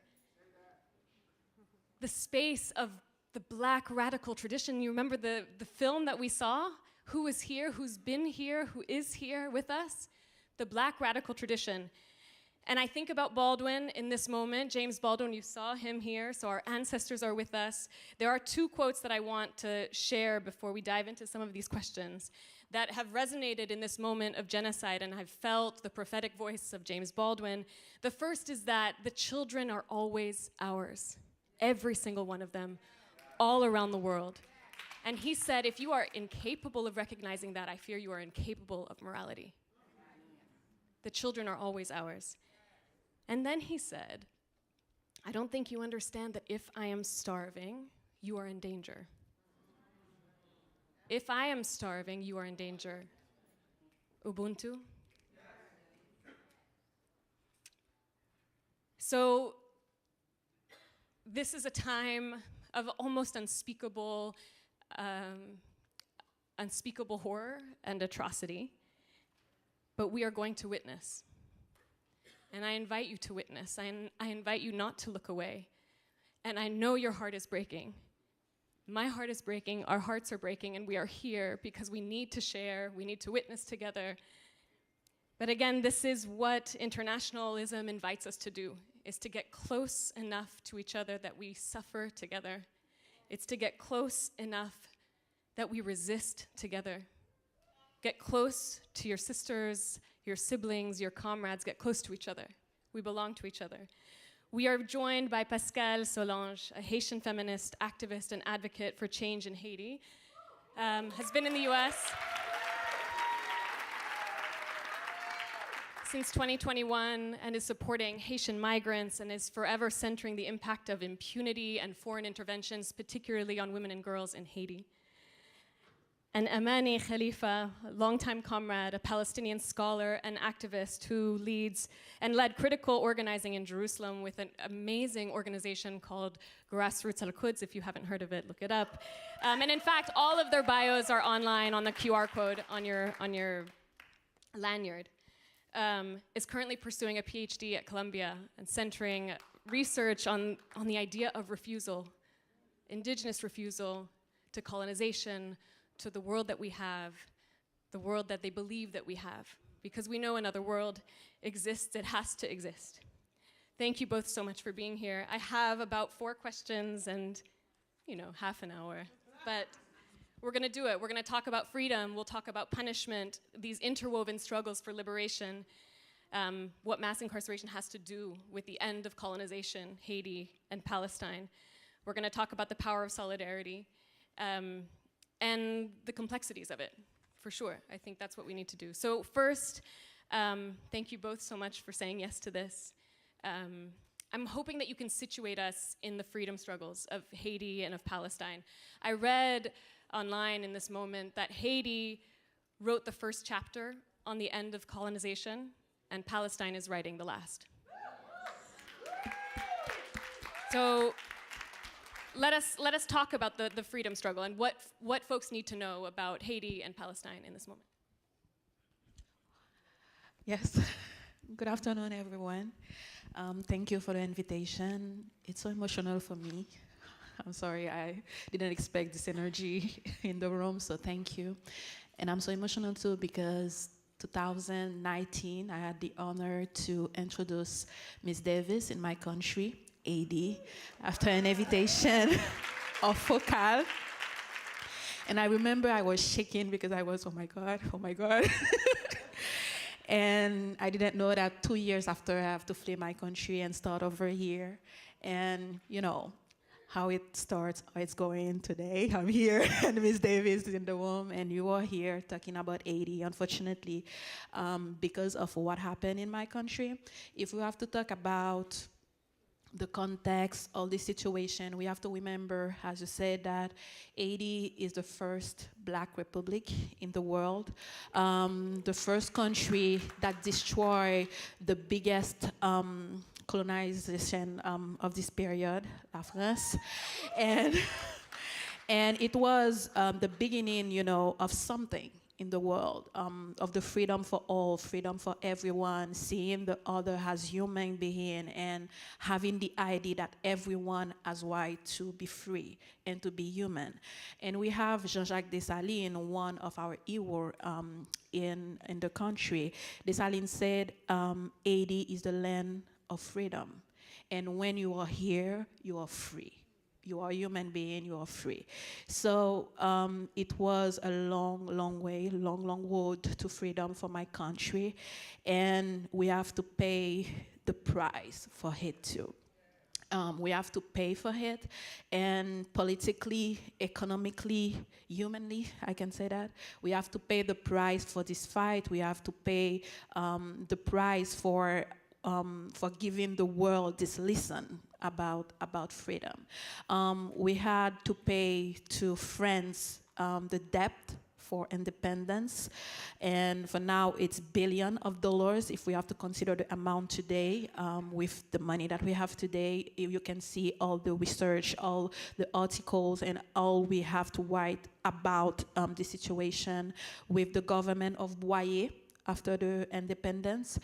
And after that, in 1915, we have the first American occupation intervention in the country, and they will stay in the country for 19 years. And with this intervention, this American intervention in Haiti, unfortunately, they break all this vision, they break all this perspective of freedom, of, all the dream that we had as a new country, a new nation, new free people. They destroy everything, because at this period, you have to reach all the dreams of the country. Economically, we have to pay the price for that. Politically, we aren't a country, with all the resources, all we need, to fight this intervention in the country. And immediately after the intervention of US in the country, we have to face the first dictatorship, the Duvalier dictatorship in the country. And the US intervention in 1915 destroys all the institutions in the country. The first one was the biggest bank in the country, because the American banks come in Haiti and they take all the money, all the, everything at the National Bank in Haiti. And after that, after the debt of France, we have to, have the consequences economically of what happened with the US. And with the Duvalier, the dictatorship of Duvalier started after the occupation, and it ends in 1986. So more than 50 years of dictatorship with the Duvalier père, Duvalier fils, so the father and the son. We have to live in fear. We have to live with all the consequences. And the Haitian movement, the Haitian feminist movement, start with the US intervention. The first fight of the Haitian feminists was against the American intervention in 1915. Even in this period, we didn't have the right to vote, the right to participate in public affairs, the right to, to be candidate, the right to do politics. But in this period, the women, the Haitian women, were in front of the fight against the US intervention, because the idea of this country, the dream, the vision of this country is all about freedom. And for years after the occupation, after the intervention, we have to fight the dictatorship too. You have a lot of women killed, in exile, in jail, unfortunately, but they continue to fight, they continue, to do the work for everyone to participate in social struggle in the country. And unfortunately, after that, we have a lot of political crisis in the country after the end of dictatorship of Duvalier. We have a lot of coup d'etat in the country, and we have the Lavalas period in the country and everything. And in 2010, we had the biggest earthquake we never knew in the country, with more than 300,000 people dead because of this earthquake. And after that, the second earthquake was when the PHTK arrived in power, with Michel Martelly as president, with the support of the US, especially the Clinton family.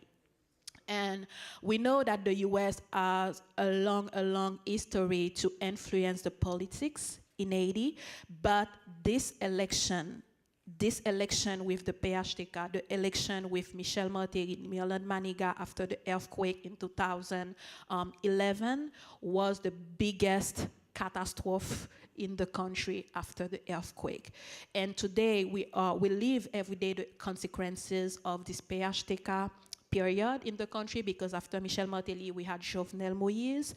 In PHTK too, Jovenel Moïse was killed in 2021. He was president at this period, and this is why I have to flee 83 days before, because as a Petro challenger, an activist, anti-corruption, a feminist and political activist, they tried to say that we were part of the plot for us to assassinate Jovenel Moïse. So 3 days after, I have to leave the country, but there are thousands of activists in the country. And today, before the assassination of Jovenel Moïse, we didn't have any elected official. No parliament, no local elected official, only the president. So Jovenel Moïse was killed in 2021, and with the assassination of Jovenel Moïse, no elected official at all in the country since 2021. So we didn't have elections since 2015. In the country, so almost 10 years. And for now, we didn't have elected official, we didn't have government because the Prime Minister de facto, Ariel Henry, resigned last month. He resigned because the gangs control Port-au-Prince, the capital of Haiti. So they control completely Port-au-Prince, and they control 60% of the rest of the country for now. And the gangs, for now, they break the two biggest prisons in the country. So when that happened, with this prison break, we have 4,000 inmates now in the streets. Yes, 4,000 inmates in the street with the prison break. And unfortunately, no government. They tried to install a presidential council for now. And I can say, by example, for the first month of the year, we have 1,500 people killed by the gangs in the country. So this is the situation. I can give more detail after, but it's just to say that we are in a political, economic, social, and security crisis in the country, and what it says, it's people dying. It's women raped, because one of the biggest harm of the gangs is the sexual violence against women and girls. It's the repression against activists. It's the killing, kidnapping of activists. So we continue to fight, we continue to talk, we continue to do what we have to do. But our families, our friends, the loved ones, there are consequences for us and for them. But we have to continue to fight for our country and to speak up for us and for other countries like Palestine, Sudan, Congo, Afghanistan, and all the countries who face what we face today. Thank you. Amani, thank you for this. You know, where there is oppression, there will be resistance. The first feminist resistance in 1915. Where there is oppression, there will be resistance. If you could situate us in the freedom struggle of Palestine, and then we'll move into some. Shukran, Nadia. Thank you. Thank you, everyone. I mean, as Nadia said, it's hard to speak at this moment. It's so hard to speak at this moment. But I mean, I wouldn't want to be in any different place than this room. So thank you. Thank you for this energy. And thank you for the love and the support. And to be alongside you, Pascal, this is a great pleasure. Without going much into the history, because we also don't have time, but what is really important for those who have been hearing about Palestine recently, since the 7th of October, to remember that the Palestinian struggle has been there for 100 years, since the first Zionist settler who immigrated in Palestine. And since then, there was resistance and fighting against this settler colonial regime. But it's really important also to remember that the foundational event that is the major event that is leading to what we are seeing nowadays happened in 1948, what we call in Arabic as the Nakba, the catastrophe. In that moment, it wasn't only that Israel founded itself as a country. In that moment, 580 Palestinian villages were depopulated.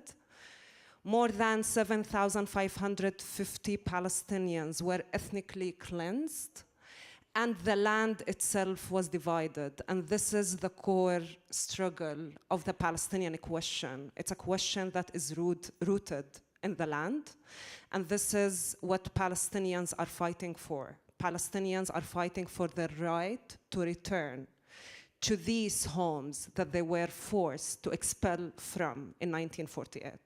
So this is what happened on 7th of October, 2024. Palestinians from Gaza, they were reclaiming the right to return to these villages that they were expelled from in 1948. And this is the context, with no much going to details. This is the only context that we should remember. And the only violence is the Israeli settler colonial violence that we are witnessing. And this is another thing that we should remember also.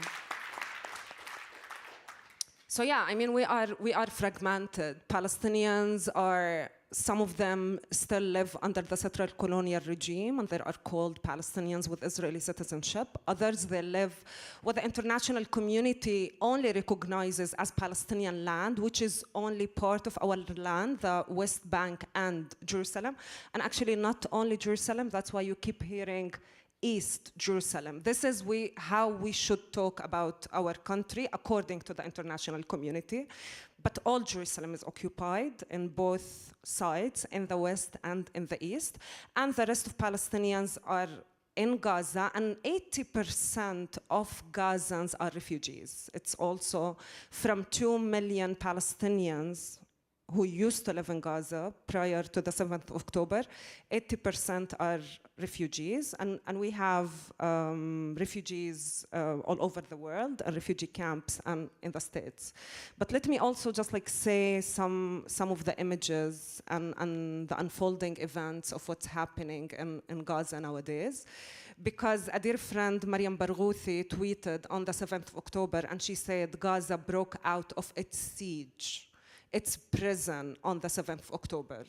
And that's why the Gazans and our loved families are being punished. I mean, speaking about incarceration and speaking about punishments, this is what is happening today. 2 million Palestinians are being subjected because some of us dare to break out of that siege. More than 34,000 Palestinians are killed. Numbers are not accurate because we're still trying to trace and find and get information about the ones who are still stuck under the rubble. Speaking about imprisonment, only since the 7th of October, over than 8,000 Palestinians are imprisoned. 3,000 Palestinians are imprisoned under administrative detention, which means that they don't have a court cases running. It's administrative detention. Israel has the right to keep these Palestinians under imprisonment for infinity time, actually, as long as they wish. From this number, we're speaking about more than 500 Palestinian children are incarcerated only since the 7th of October. So this is the current situation. This is, again, incomprehensible. But it is a genocidal strategy, or like I would say, Israel and its foundation, it's a genocidal state. This is how it was founded, and this is how it continues to maintain its existence on the Palestinian land, and that's why we're resisting, and we have been resisting, and we will continue resisting this colonial regime. Thank you.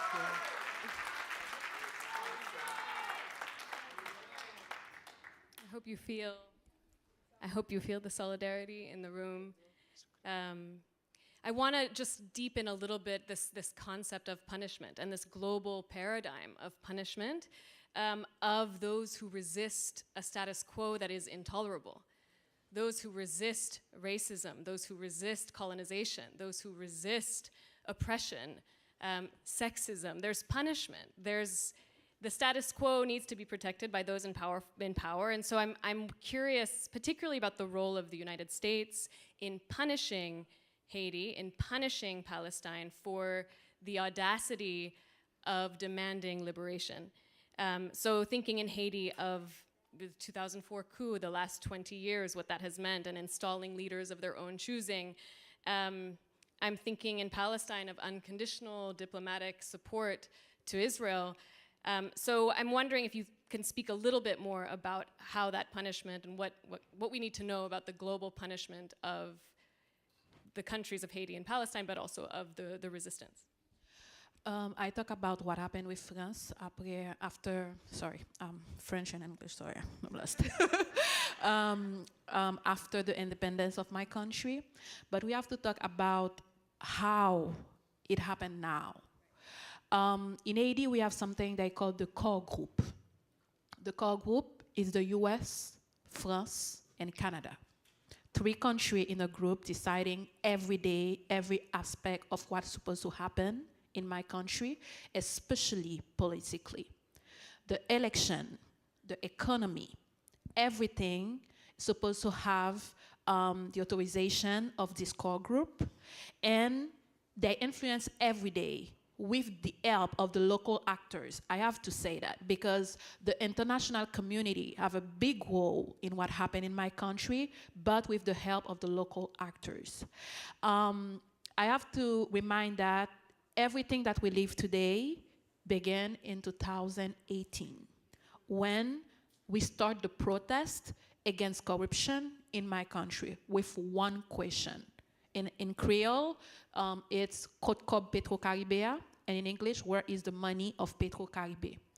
Petro-Caribé was a contract between Venezuela and Haiti, and we know what happened between US and Venezuela. And at this period, the president decided to do this collaboration with Venezuela to have petrol against money with them, and it was against the will of the US. And unfortunately, the government after, with Michel Martelly, stole all the money of Petro-Caribé. It started in 2011, and it's more than $4 billion of funds Petro-Caribé. So in 2018, the youth, my group, friends, other activists, we start the protest against corruption, asking for accountability for the money of Petro-Caribé. And we had our first massacre in November 2018 to fight against a protest we're supposed to have in the street to continue to ask accountability. This was the first massacre in 2018, and for now we have more than 15 massacres that we had from this period to today, especially from the state. Because we have to remind that the control of the gangs today, it's a result of the link between the gangs, the political actors, and the economic actors who want to control the traffic, the money, the election, the territories, and everything. When we start the protest in 2018 to control the protest, to control what happened, because we had protests everywhere in the world with the Asian diaspora, they start to use the gangs against the activists and against the population. We had the biggest protest in this country with the Petro-Caribé Challenge. And when they start to kill people, especially in the ghetto or in the areas controlled by gang, they start to kill the activists, but they start to kill people every day in the street. And 3 years after, Jovenel Moïse was killed, in his house as a president. And they tried to say that it was a result of our, mobilization and everything, that we were part of that. And 1 month before, they killed our colleague, Antoinette Giclair, a feminist activist. She was killed in the street by by guns, but 7 bullets. 1 month before the assassination of Jovenel Moïse, and it was a signal to say to the other activists, especially the feminist activists, that we were in danger. And 1 month after, they killed Jovenel Moïse. But if we have to see the influence of the U.S., the France, and Canada in Haiti, it's everything. By example, for now, they try to influence for having a military intervention in the country with Kenya, because they don't want to send troops from the US, but they want to have an intervention in the country, and they want that Kenya lead this intervention. Kenya is a country where a lot of problems of security. Months ago, we have the biggest protest against feminicide in Kenya, and Kenya, the police of Kenya is well known, for all the abuse and the violence against population. So with this situation, asking for Kenya to lead a military intervention in our country without any knowledge of the, the context, the territory, and everything is way to control what happened with the population, and they decide that this military intervention will not be a UN intervention. So with the abuse and all the violence, we'll not have, a way to protest against what can happen.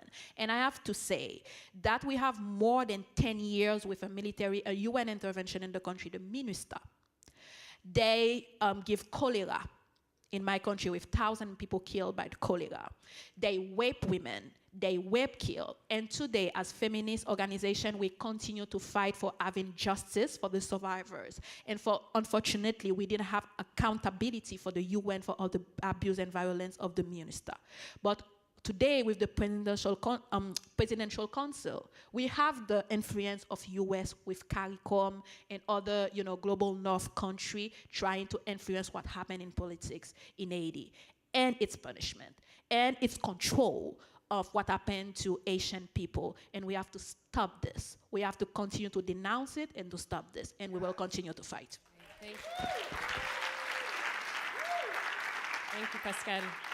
It's punishment and it's control. It's punishment and it's control. How do we control the population? Mass punishment, and then thank you for raising the military interventions.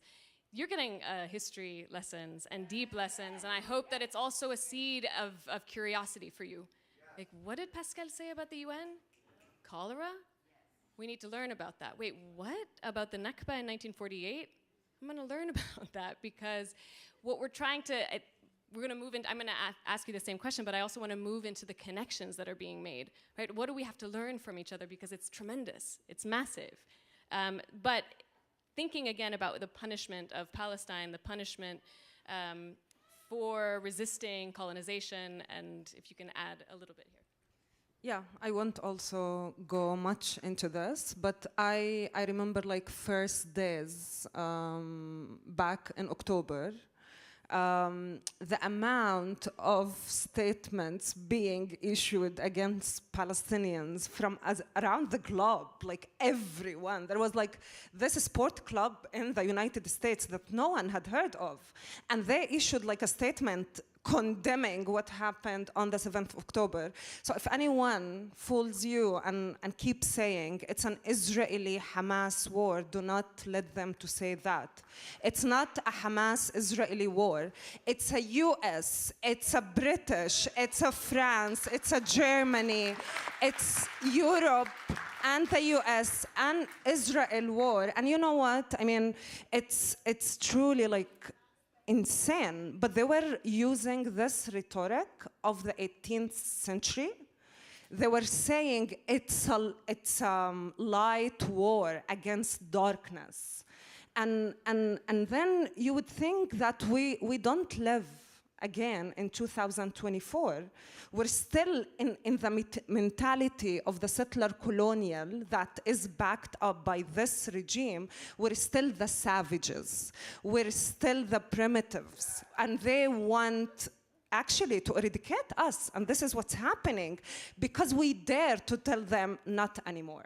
Not anymore. And this is the punishment, truly. And even like to me, as someone who grew up, I'm a Palestinian from 48, so I grew up inside the state of Israel. I went to Hebrew University. I studied with Israelis in colleges. I speak the language. I still can't make up my mind about the sheer violence and the brutality that they are practicing now in Gaza. Like to go, and this is the punishment, this is the lessons that they want to teach Palestinians, to go into the most intimate spaces, the lingeries of women, like the pictures of the food that is left after they occupied the house, and take picture with it. What for? It's to humiliate us, and to teach us lessons, and truly to punish us. So punishment also, it's not only in the major scale of the US sending weapons, alongside the game and the performance of aid. And let me say that also, the aid is killing Palestinians. All of these packages drawn from the US in the air, they are killing Palestinians. Palestinians are rushing in masses and being shot and killed because they want this food, because Israel and the US are starving Palestinians now in Gaza. And this cannot continue. So this is the essence of punishment. So punishment in the policy, but also punishment in the smallest, most intimate details of the life of Palestinians. They want to invade these spaces intentionally. And I mean, it's insane, but hopefully we will not allow them anymore, or we will be able to rise up again and fight against this moment. But it's really important for me, like beyond the headlines and the reports of the UN or Amnesty or Human Rights Watch, and I must say these organizations also partially and somehow they're part of the settler colonial structure, because if we're talking about the previous panel and now with Haiti, the fact that these organizations and the international human rights, I would say complex also, in a way they want us to be indebted all the time to this organization. They don't want us to see us independent from them. So they want us to still beg them for recognition and for money and for funding. And that's why all of these projects that we get from these organizations, they will never give us the liberation, to be liberated from the shackles of their funding. Funding is problematic, is a colonial strategy, is a different strategy to keep us incarcerated in this system. So to me, it's another form also of punishment, how these organizations are treating us. And yeah, I mean, I will jump and say just like a few words about the resistance and the freedom, because I think I learned from a great teacher last year, his name is Fred Moten, that blackness is an expansive term. I mean, we all are black somehow. I mean, people are chanting now, we are all Palestinians, but to me also, like, learning about the history of how African black communities were torn apart through the Atlantic slave. The same is happening, and I find refuge in this literature. I find refuge in this history. I find refuge in the words of Baldwin, of Audre Lorde, of John Jordan. This is what we're learning from.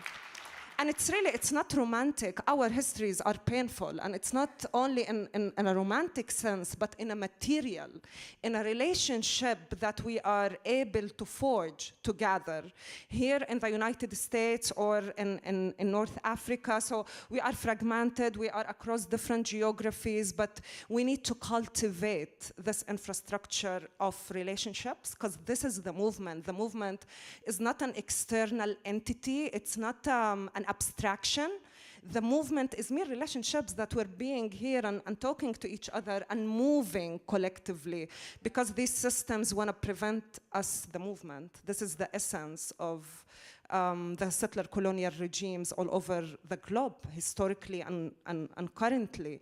They don't want us to move. So this is the importance of movement. Movement in the verb itself, that we move collectively despite this impasse and despite this violence. So yeah, I think to me this is resistance, yeah. Nadia, I just want to add something about that because I think it's important, the part of money. After the earthquake, they call Haiti the Republic of NGOs. Because we have, yes, it was the name of Haiti after the earthquake, the Republic of NGOs. Because after the earthquake, we have thousands of people arriving, coming to help Haitian, because we had an earthquake with 300,000 of people, dead. We need help to rebuild and everything.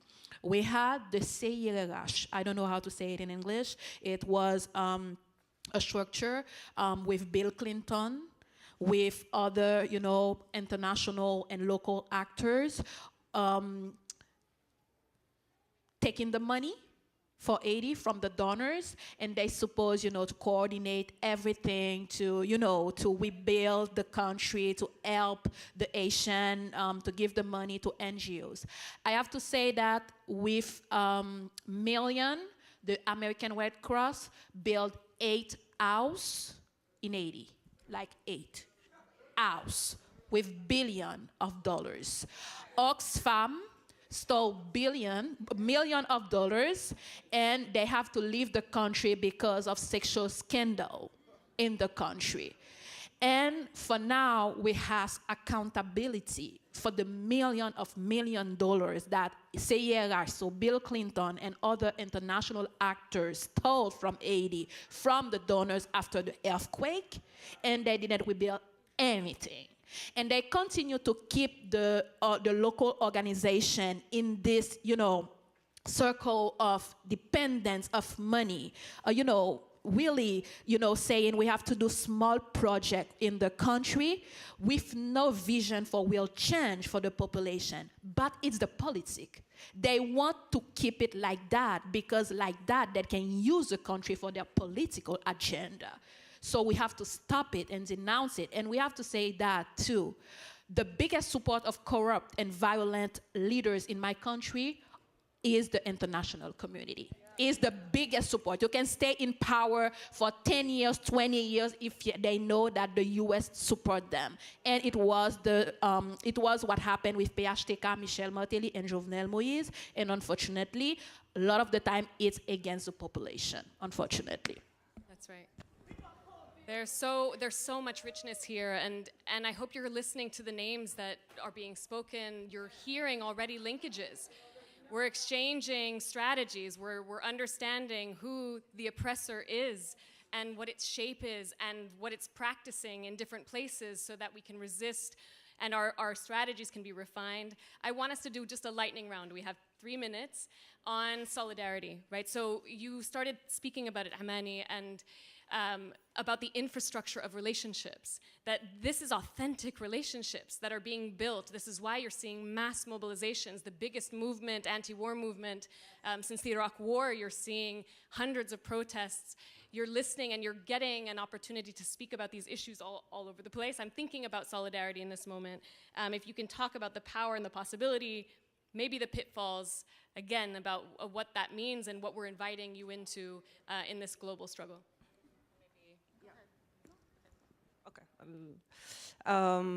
Yeah, I mean, I came to Colombia this year, and I learned about Harlem, first thing. And to me, this is the Palestinian struggle, honestly. I mean, you don't need to be in Gaza and you don't need to be in Jerusalem in order to be in solidarity with Palestine. If you understand how gentrification is happening, how ethnic cleansing is happening in Harlem, you will be advocating and moving and mobilizing for Palestine, because these are truly the same struggle. So to me, solidarity is understanding how oppression works locally in our geography, in the localities we're working in. And believe me, it is the same. It is the same everywhere. So it is like, to me sometimes, like when I meet someone, like indigenous or black activist, I don't need to explain myself much. It's the common lived experience that we share. And then this what creates the solidarity. So you might not know in details what the history of Palestine. It's fine, but you know the history of the oppression because it's your own lived history. It's your own experience, and solidarity starts from this understanding. So to me, truly, I mean, being here far from home, what kept me moving, despite all odds and difficulties and waking up every morning, it's seeing like the beauty of people marching for Palestinians in New York. It's heartwarming, and we need to do more, of course.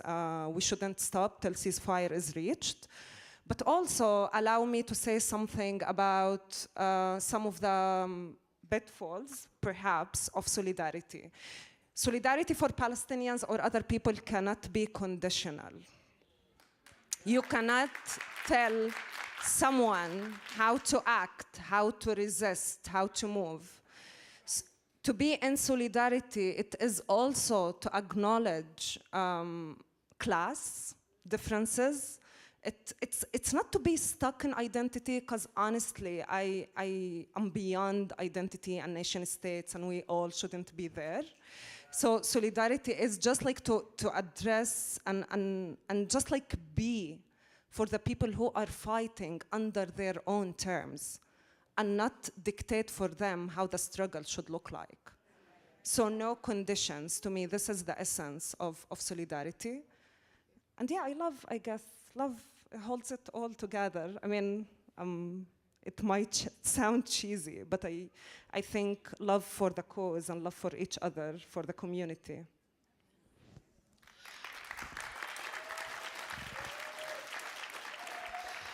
You know, after our independence, AD helped a lot of countries fighting for their own independence, especially the US, a lot of countries in Latin America and other countries. And it's sad today to see, by example, a country like Kenya from the African continent accepting the imperialist agenda of the US to lead military intervention in our country, to see the CARICOM, the regional platform, you know, with all they impose to Haiti today, seeing the agenda of the US, France, and Canada against Haiti. But I have to say that Haiti is not really the first priority in the international agenda, you know? You have to be in the room to talk about Haiti, and they can remember Haiti. Haiti is not really, you know, oh, when you talk about Haiti, it's not really a priority, and we have to be in the room. But I can see the solidarity with the people. I can see the solidarity with individuals. The state, not at all, but the social movement. When I arrived here 3 years ago, I was with only my passport and my clothes, because I have to stay 3 days in an embassy to hide, and I have to take the first flight I can to leave Haiti. When I arrived here, I have a lot of black feminist organizations who welcome me here, give me house and everything for 1 year. I can see the solidarity of social movement in US and other countries to support and denounce what happened in the country. I can see space like this giving voice to Asian activists or Asian citizens talking about what happened in our country and making the link with what happened in other countries like Palestine and Sudan and Congo and everything. For me, this is solidarity. Giving me voice as Asian, as black women, is solidarity for me. Denouncing, putting highlights to what happened in my country is solidarity. I know it's complex to, you know, to break what happened in countries like Haiti, but I think that if we continue to talk about it, to fight it, if we continue to denounce what happened and making solidarity with other countries, maybe one day, it's my hope, maybe one day I will see a new country, a new Haiti, the dream that we have for our country. I want to go back in my country and live in my life with my family and everything, having my organization, my work and everything. It's my dream. Last year, I decided to go back in Haiti against the opinions of everyone. I went back in my country 3 times last year because I decided that I didn't do anything wrong. Why they don't want me to stay in my country and to live in exile. I'm a young woman fighting for my future, for my country. And I will continue even if I'm not in my country, even if I have to stay here or go in another country. But I think I can be here. I can be everywhere in the world because solidarity exists. Thank you. Thank you both so much.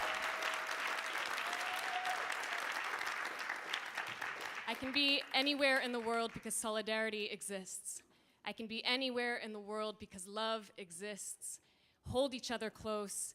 Let these struggles be etched onto your struggles. Freedom is a constant struggle. Dr. Davis told us solidarity is the answer. Only we can save us now. Thank you all so much.